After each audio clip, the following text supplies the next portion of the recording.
Yeah, Bears, they're pretty fucking bad. I mean, the NFL, speaking of the NFL, I remember the time. I remember the days when I used to walk to school about a few miles in the snow. No, that's not true.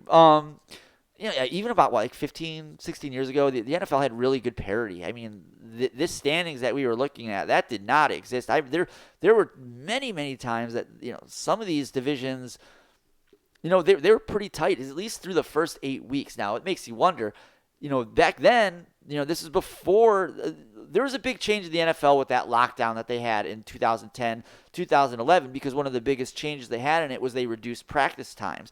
And then even more recent, they have reduced the preseason almost down to nothing.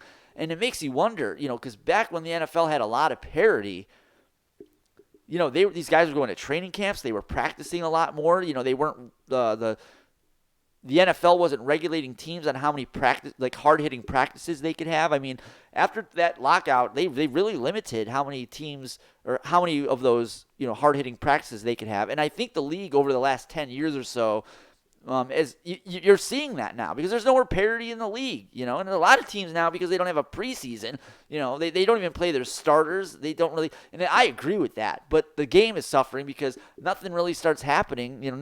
Some teams aren't really even clicking till, week 5 or 6. So the product on the field is definitely suffering a little bit from this recent, from these last two moves, going back to lockdown and reducing the preseason to whatever the hell it is now. I don't even know. I don't even watch it anymore. I mean, again, that's a good thing. But again, whenever you create a policy, for good or bad, there's going to be a knee-jerk reaction to whatever you're doing in either direction. Sometimes both, for politics, sports, and everything.